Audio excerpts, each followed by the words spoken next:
Tara sa groceryhan, bili tayo ng ng drinks. Saka na tayo bibili ng manok or baboy. Pero tignan ko kung may available.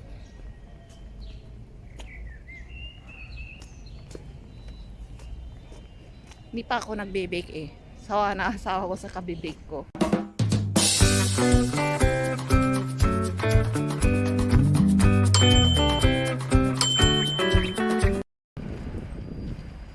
Yan, nandito tayo sa ah maglalakad-lakad. May rito, maliit na groceryhan. Siguro ang mayari niyan mga ganito maliliit, mga Vietnamese. Ayan, dito tayo maglakad. Maliit na iskinita, oh. Tingnan ninyo. Andito, oh, pag dito nila tinatapon yung mga basura. Hindi nawawalisan ng nung ano ba yan? Yung tagalinis. Hindi na niya sakop siguro to kasi private land na yan. Sinaraduhan. Dito lang malinis, oh. Kaso nga lang maraming luko-luko na nagpe-painting sa pader. Kahit na mga nandiyan, oh.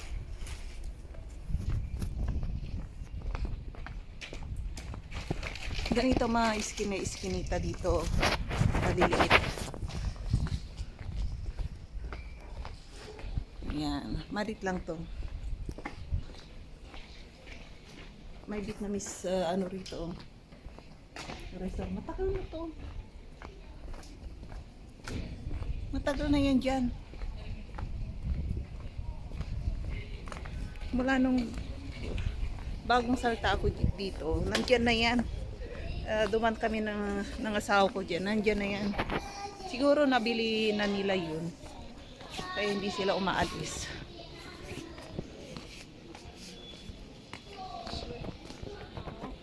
Ayan yung 90% discount. Punta tayo kung ano mabibili natin. Baka may mabili tayo. Tara. Hindi ako pwedeng mag-video dito. Magalit sila. Ayan, pasukin natin tong malit na iskinita. Kaya ang nandito. Ayan. Madilim. Parkingan. Ngayon lang ako nakapasok dito.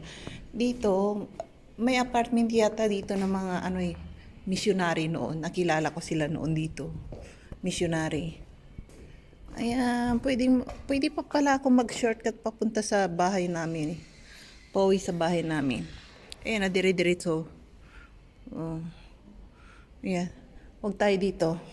At bibili ako ng drinks. Punta tayo sa groceryhan. Bibili ako ng drinks.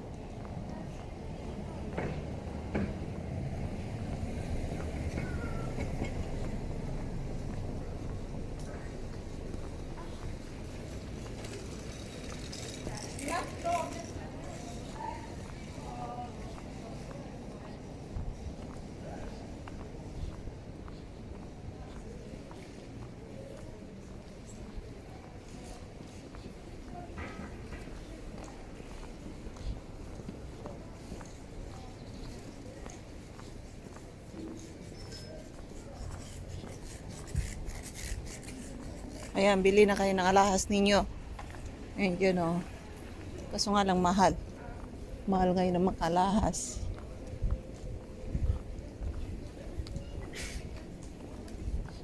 Doon tayo sa shopping mall.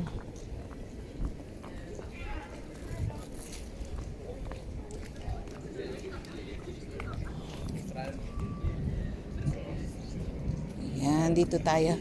Ayan, yung taga-map ng ay taga-vacuum ng yung sahig dito.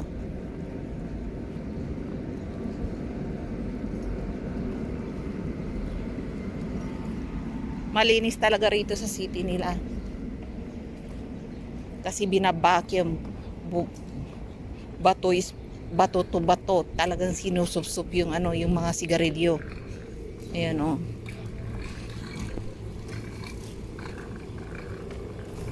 Laki ng vacuum niya oh.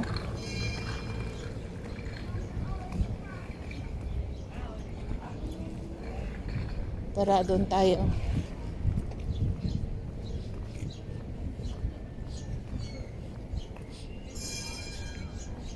Ayan na, ayan na.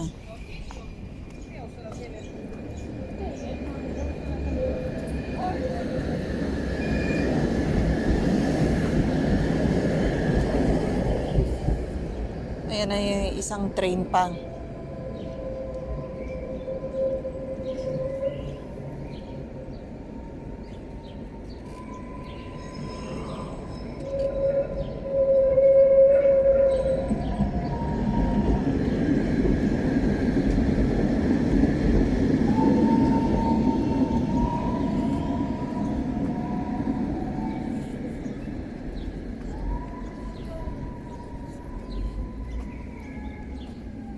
Ang daming tao ngayon.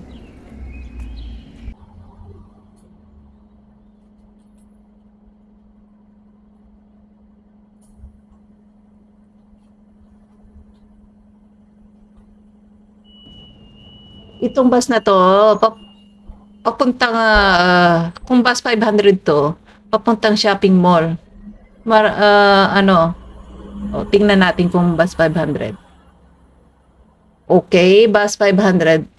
Pag bus 500 or bus 600, it means papunta sa ibang shopping mall. Free na bus yan. At dito muna tayo at magtatambay sa lugar na to. Itong nakakulong na to, yung tinatakpan na to, na may tape-tape pa. Ayan ay nire-renovate nila tong ano, bus station. Matagal na eh.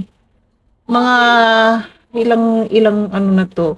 Magkakalahating taon na eh, nire-renovate nila. Ayan, tagal na eh. Ayan pa rin. Last year pa yata nakita ko yan. Oo. Baka isang taon na yan. Baka isang taon na yan na nire-renovate. Tagal. Ayan. Ayan na naman isa. Itong bus na to is anong number? Papuntang ibang probinsya to. Mahaba oh. Papuntang bus number 12, papuntang ibang probinsya.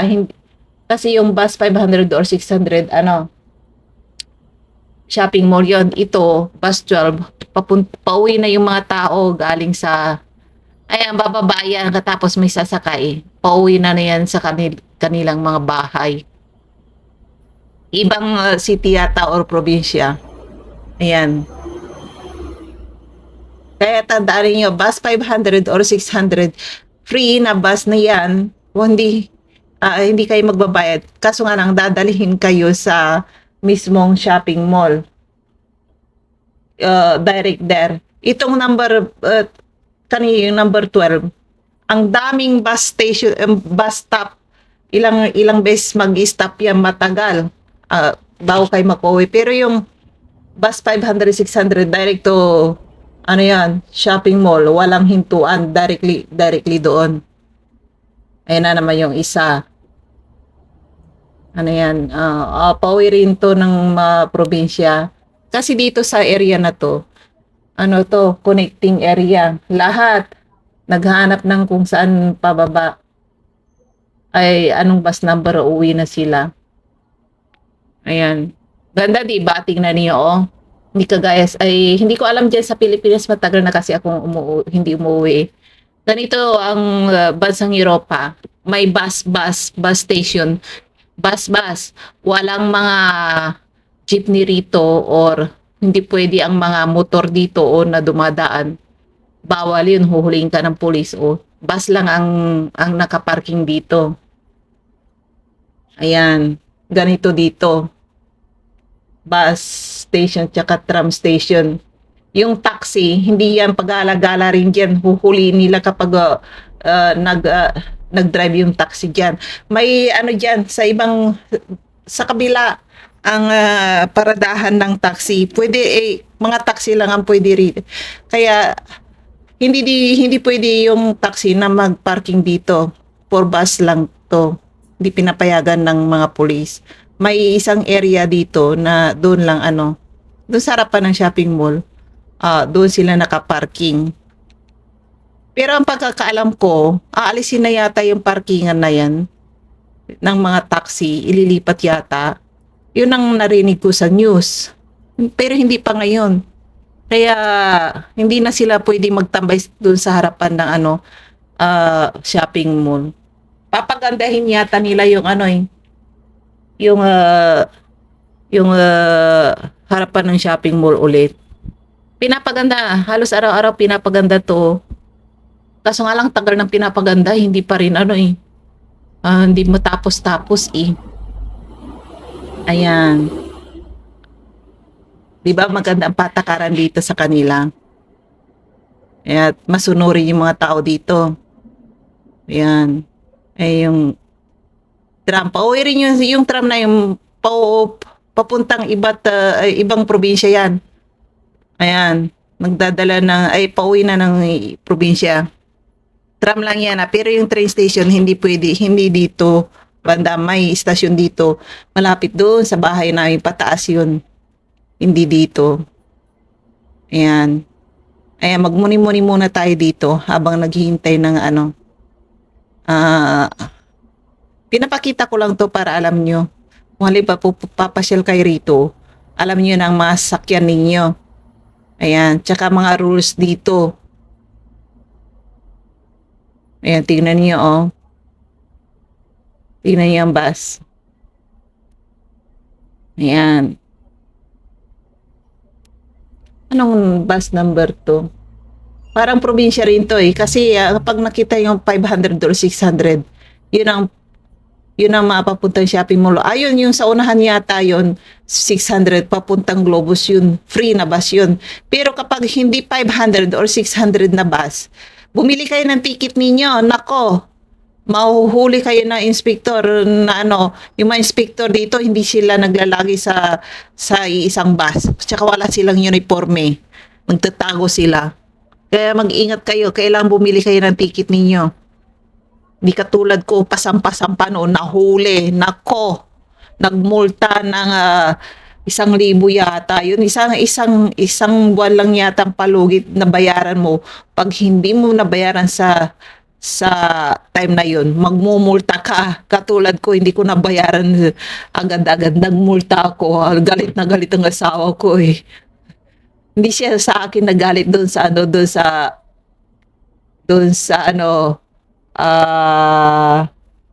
ano ba yun, sa ticketing area. Kasi pinakita ko na mamay, ako ticket ko eh. Sabi na inspector, raw, ba't basa raw yung ticket ko? Sabi ganon, hindi raw pwede. Luko-luko talaga mga inspector na to.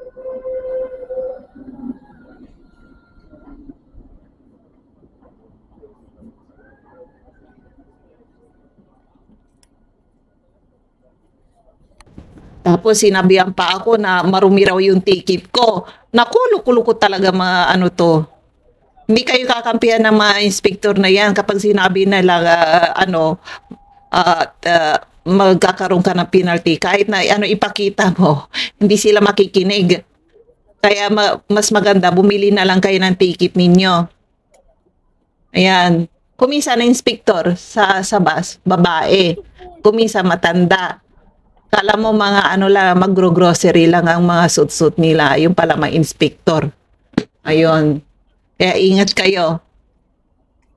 Malaki ang multa pag wala kayong ticket. Ayan, dito pauwi na tayo. Tara sa shopping mall, bili tayo ng birel.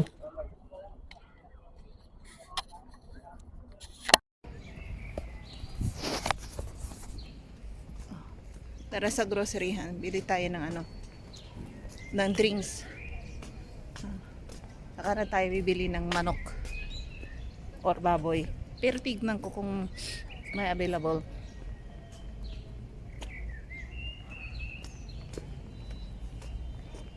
Hindi pa ako nagbe-bake eh. Sawa na asawa ko sa kabibake ko. Siya lang naman kasi ang Yan, kumakain eh. Bake ko, hindi kumakain. Ayaw kong kainin. Eh, ewan ko ba, kumakain ako pero konti lang. Ayan. Hindi ako kasi mahilig sa tinapay eh.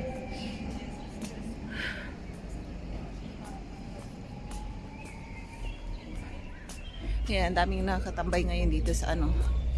Ah, sa dito. Dati-dati halos walang nakupo dyan. Malamig kasi.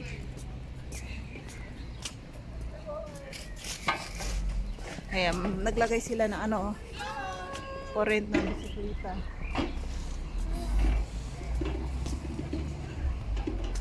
Ayan. May nag-aay sa akin, magagandang dalaginding.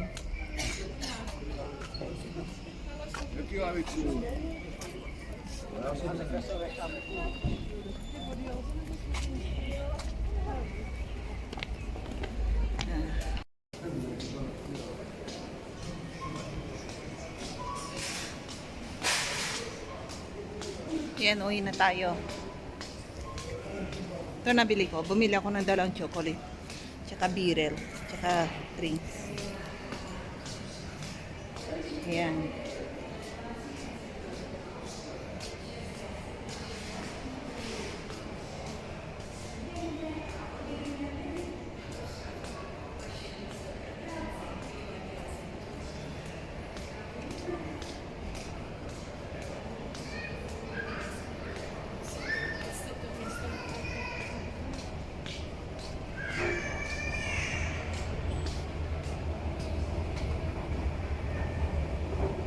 Pinagpapawisan ako.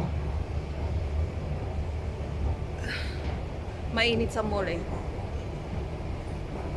Labas tayo.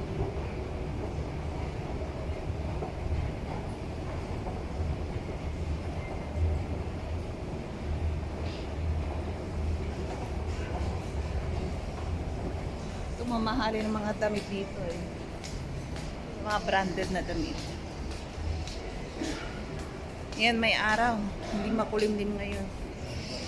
Ayan o. Ay, yung eyeglass ko iniwan ko sa bahay. Ano? Nakasilaw. Nakasilaw yung araw niya. Yan yung train o.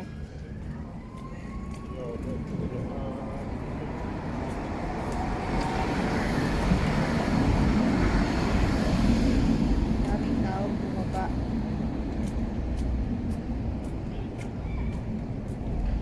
Tangkad naman na itong babaeng to, napayatot.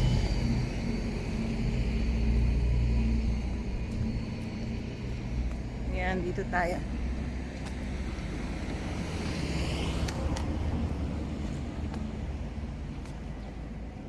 Maglakad-lakad tayo.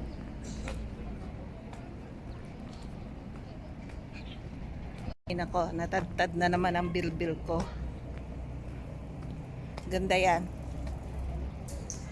Pinahi ko nga yung ano eh, yung sa ano sa pantalon ko kasi maluwang. Pag naglalakad ako, nalalaglag yung ano, yung pantalon ko. Eh ngayon, hinipitan ko. Okay na. Sayang eh, gustong-gusto ko tong pants na itim na ito kasi malambot sa katawan, sa hita. Masarap isuot. Magandang isuot. Lalo ngayon medyo ano na, summer na. Maganda to sa ano, summer, malamig sa paa. Yan, uwi na tayo.